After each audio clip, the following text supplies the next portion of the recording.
everybody. How y'all doing? I'm sitting in my car because it's cold. It's too cold to sit outside. I'll sit in the car. It may be a little dark in here. I don't know. We'll see. Try to get the lights on as much as I pulled up under the spotlight. So, I'm going to give y'all a message in the dark, I guess. I went to that history event today. That was pretty cool. There was a lot of photographs. So there were some awesome photographs. Y'all need to go look. There was stuff like way back when. There were people like showed these. There was these photographs that really. I didn't take a picture of them. I should have took a picture of them, but where it had like these carriages that were like horse-drawn carriages, and the people were in these horse-drawn carriages and stuff. And I mean, these photographs were amazing because it was like so clear. Yeah, I've never seen photographs that was that clear. That of they must have been really wealthy people that was able to get those type of photographs back then, because they were. I mean, they were so clear and they were nice. So anyway, they looked like they were well-off people. So that's the thing about photographs. When you see these blurry, really grainy photographs and stuff, it's because this wasn't the best technology. They had the lowest technology of the photographs. They were people that couldn't afford the real top-notch technology photographs back then in those days. So when you see a photograph that's like taken back then, that's like real clear, that they were like, they had money. They got a good photographer. They had a good camera. They had that real expensive camera. So, anyway, that was cool. But, so, it's still going tomorrow. So, I might go back tomorrow and look at some more. I don't know. It's pretty cool. And, anyway. Tonight's message is we're back to Chronicles. I know I skipped a couple of things because we had some messages from the Lord to give you other than going through these lessons with Chronicles. So we're back in Chronicles. We're on 1 Chronicles chapter 24, and this chapter is dealing with mostly about David's order and appointment of the priesthood. That's what it's called, David's order and appointment organization of the priesthood. Because in this chapter, that's what he was doing. He was organizing this Levitical priesthood. He organized them into these 24 different distinct divisions.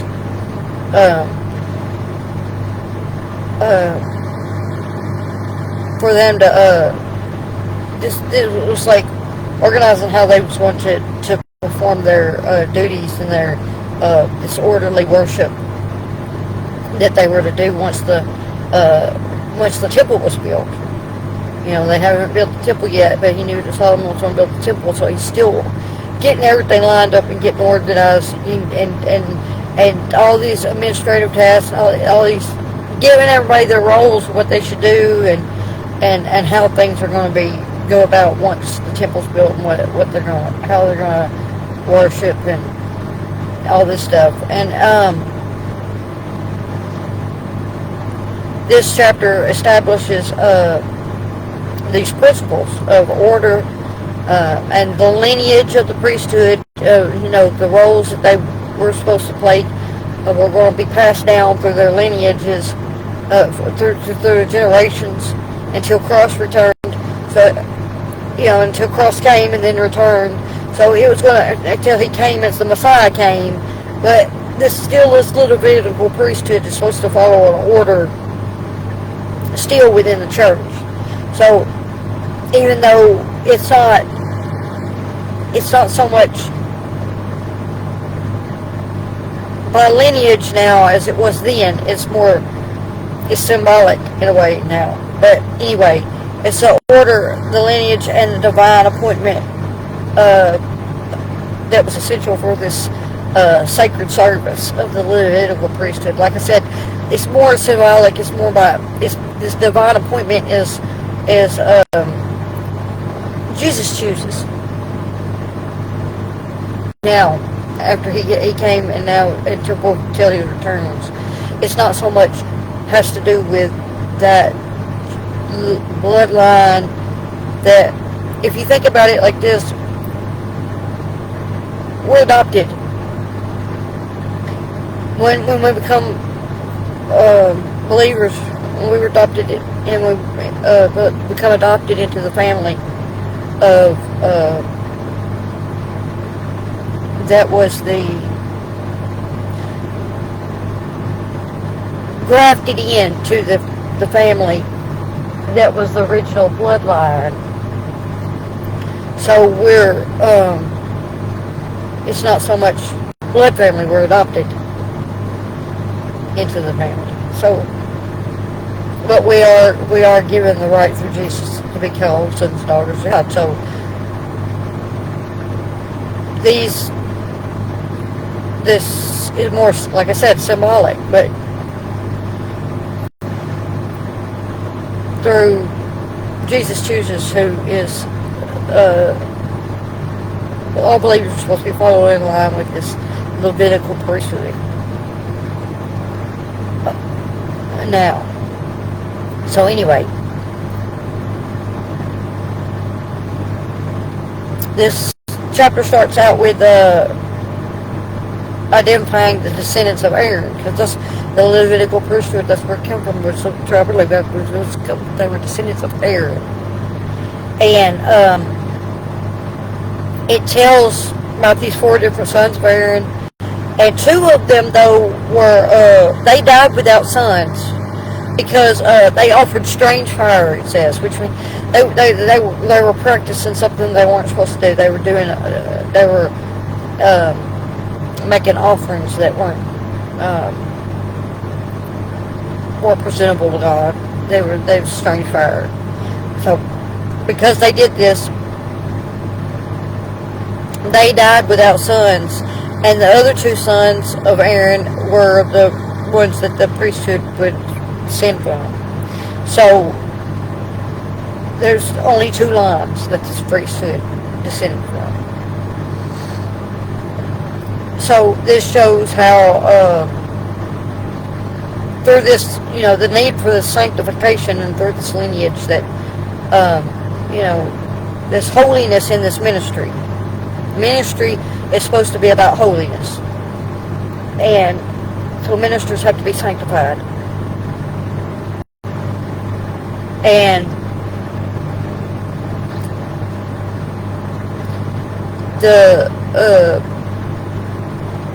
because these priestly responsibilities can only be carried out by those who are ceremonially and obediently qualified. You have to be sanctified through your obedience. That's how you're sanctified.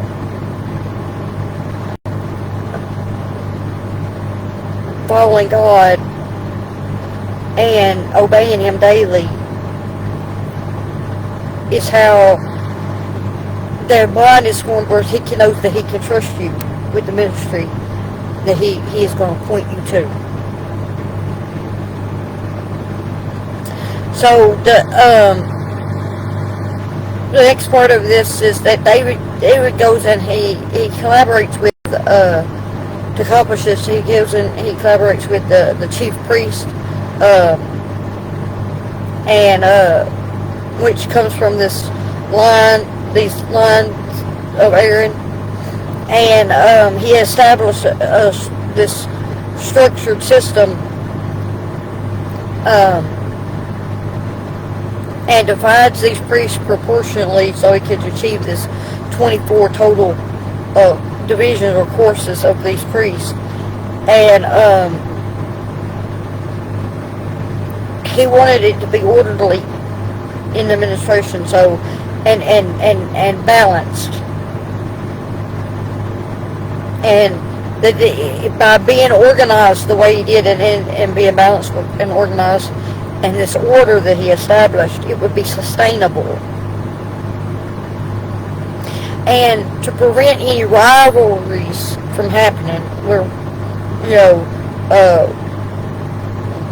some may want to be over others or whatever, or they might think they were more important than others. He came up with a system where they would determine these assignments by casting lots. In other words, it wasn't nobody was. He wanted to have no bias. One picked assignments for another. There wasn't a hierarchy where one was going to be over another, where they would pick these assignments and things. But he wanted it to be this sacred duty to be distributed without bias. But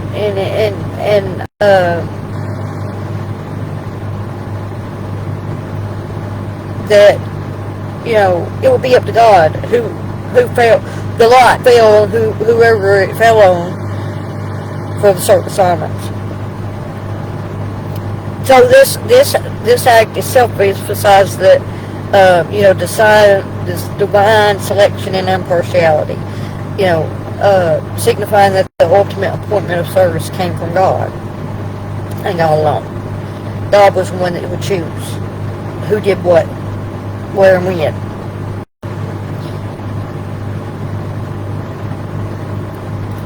Then it goes on to highlight this service and schedule. It shows all these different names. It has a detailed list of the names that are assigned in these 24 courses, and the order that they were determined by lot. From the first to the last, their assignments was, as they would enter into the schedule of services, they would enter in to the house, which means they had this system where it would be rotational. You had each division would serve in the temple for a week at a time, and that would establish this pattern of this continuous service that would last all the way up to when Christ, the Messiah, would come. But it was, like I said, it was rotational year round. There would be certain ones that would serve at certain times, and so they called that entering in. So they had, these were the first and the second, and in the rotation, which was the schedule of service. And then the chapter concludes by extending this principle of organized service to the non-priestly Levites, and listed their divisions and by their ancestral houses. And these Levites were the ones that were assisted the priest in the various temple functions, like I said before, where they had to prepare things and do things for the priest to be able to do their service. And they were also assigned their duties by lot.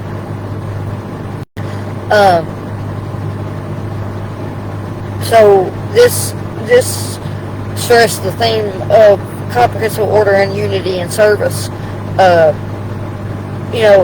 It demonstrated that every role in God's house, from the highest priestly office to the necessary support functions, is vital and divinely commissioned. Like I said, even though he had an order of a higher, it's like, okay, well, this is a higher priest's office, this is lower priest's office. We've got the priest, and then we've got the assistants to the priest. They weren't subservient roles in the common sense of what most people would think of. They all had their roles, but they were equally important to the house of God. Every role is equally important.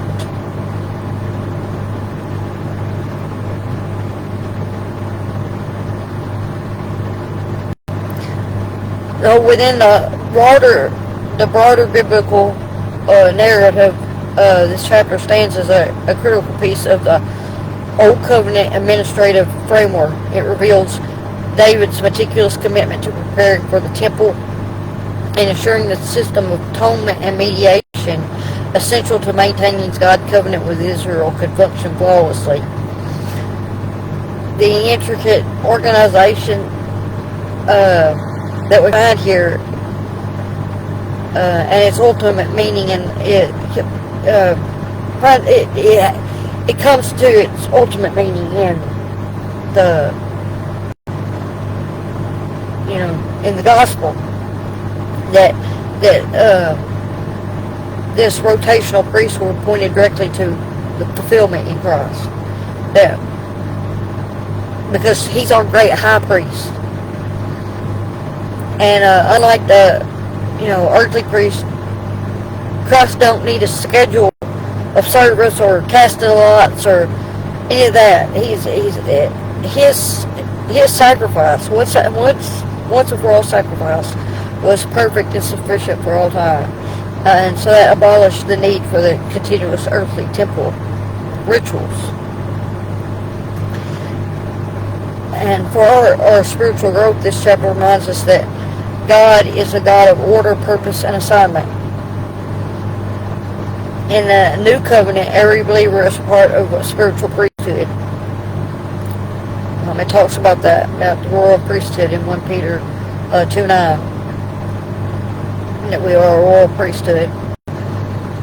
And the lesson for us is to pursue our assigned roles, our spiritual gifts and callings, with the same diligence and respect for divine order that the Levites showed. And we are to serve faithfully in the church, recognizing that our place, like these courses, these divisions that were determined by lot, that our roles have been appointed by God for the unity and effective mission of His people. God is sovereign, and He appoints and He chooses whom He wills, and to do certain tasks within the kingdom. And when we are chosen for a specific task, that's the role we should fulfill, and we should do it with all our might. And we should see that as our sacred duty, whatever role it is that we are assigned to do. We all have our own, like I said, gifts and callings and things like that, and God created us, and He blessed us with certain talents and things that would be needed for the kingdom. So we're supposed to, be thankful for the things that He did give us, that they can be used for His purposes in whatever way that they can be. Some people have more talents than others. Some people may only have one or two. Some people may have a lot. But as I said, when they casted the lots, because they wanted to make sure that everybody knew that it was God doing the choosing, and everybody was where they should be, and nobody was above another. They were all equally important. Because, as I said before, it's not the role that's important, it's the goal. We're all after the same goal. As Paul said, press toward that mark with high calling in Christ Jesus. We're all pressing toward the same mark.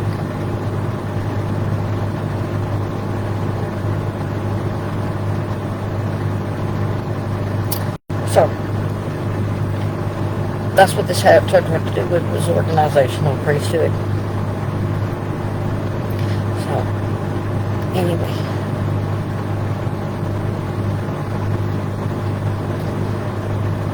I guess that's it for the last message.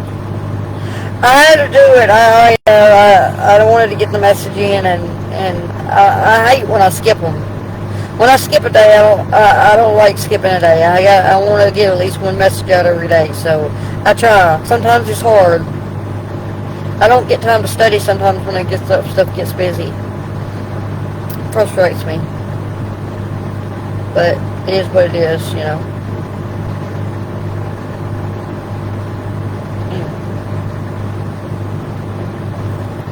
Hope y'all had a good day today. I want to say that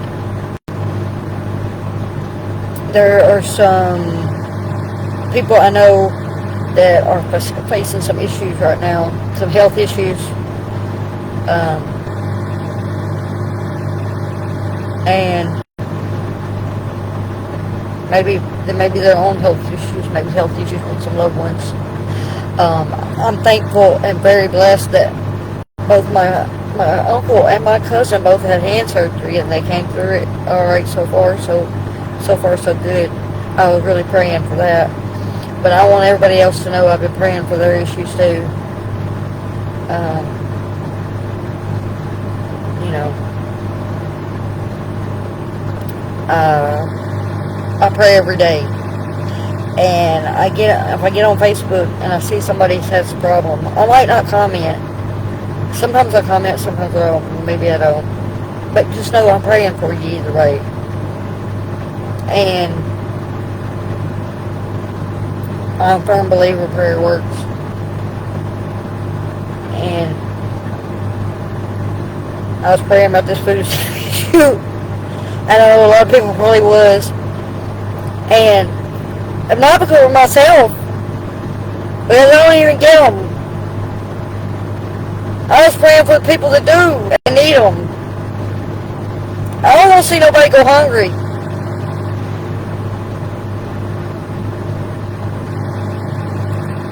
So, anyway, I was praying hard. Don't y'all think I wasn't? And when you pray that hard, Lord hears them prayers. 100% He hears them prayers. Don't think He don't. You might think you're the only one praying, but you're not.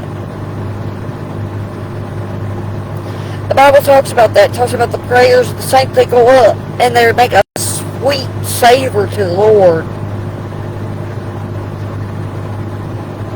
When them prayers go up. It's like when you walk into a kitchen and somebody is cooking some good, and you're like, that smells so good. That's what the Lord is when He hears them prayers. I feel that sounds good to me. That sounds good. He ain't gonna say something and do something.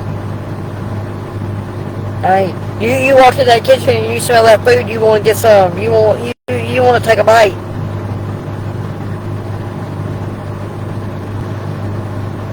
So y'all pray. And trust me, when you pray and you have faith that He hears you, then prayers are going to be answered. Y'all, I've been through some stuff lately. If I wasn't praying, I would have come through half of this stuff that I've been through. I would have died in that hospital bed 24 years ago if I hadn't been praying. And my grandmama praying. And my whole family praying for me. If it wasn't for them prayers, I wouldn't be here. So I'm telling you, y'all need to pray and trust those prayers are being heard and they're already answered. As soon as you speak them, they are answered.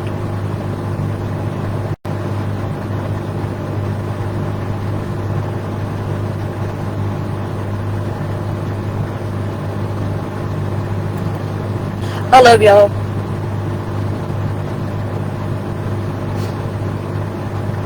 I'll see y'all tomorrow.